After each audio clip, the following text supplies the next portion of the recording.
లోక్సభ ఎన్నికలు ముంచుకొస్తున్న తరుణంలో ఇండియా కూటమి నేతలు ఇవాళ సమావేశం కానున్నారు.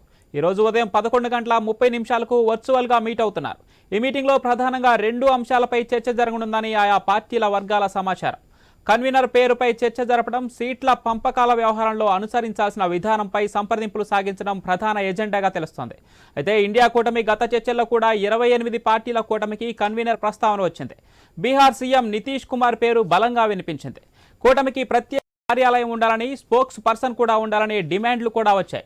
ఇటీవల జరిగిన మీటింగ్లో కూటమి ప్రధానమంత్రి అభ్యర్థిగా నితీష్ పేరు ప్రతిపాదనకు వస్తుందనుకున్న తరుణంలో మల్లికార్జున్ ఖర్గే పేరును మమతా బెనర్జీ అలాగే అరవింద్ కేజ్రీవాల్ ప్రతిపాదించడం జేడీయూను అసంతృప్తికి గురిచేసింది.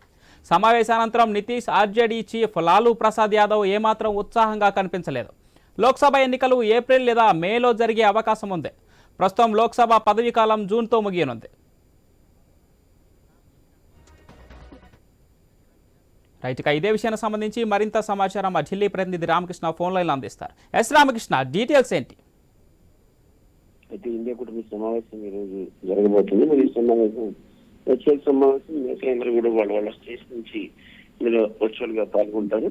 అయితే ఈసారి అజెండా ఏంటంటే కన్వీనర్ ని ప్రకటించడం ప్రధానమైన అజెండా. అలాగే సీట్ల పంపకాల విషయంలో ఐక్యతంతా ముందుకు వెళ్ళాలి. మరి ఈ కాంగ్రెస్ పార్టీ 300 సీట్లలో కంటెస్ట్ చేయబోతుంది ఈసారి.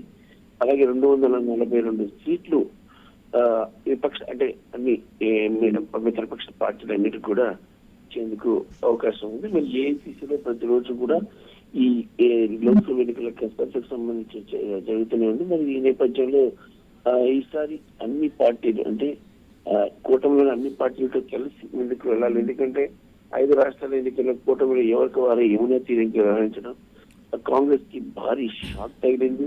మరి ఈ నేపథ్యంలో ఇక పార్టీ ఈసారి ఈ ఐక్యతతో ముందుకు వెళ్ళాలి అనే నినాదం పెట్టుకుంది. అందరూ కలిసికట్టుగా వెళ్ళాలి. దానికోసం 242 సీట్లను కాంగ్రెస్ పార్టీ మిత్రపక్ష పార్టీలకు, ఆర్ఎస్ పార్టీలకు ఇవ్వబోతుంది. దీనికి సంబంధించి ఇప్పటికీ కాంగ్రెస్ అగ్రనేతలందరూ కూర్చొని నిర్ణయం తీసుకున్నారు. మరి కన్వీనర్ పదవి ఎంపిక, అలాగే సీట్ల సర్దుబాటు, ఇక ఈ ముందుకు వెళ్ళాలనే స్ట్రాటజీ ఈ సమావేశంలో ప్రధాన అజెండాగా ఉంటుంది సమాచారం. Right, thank you Ramakrishna.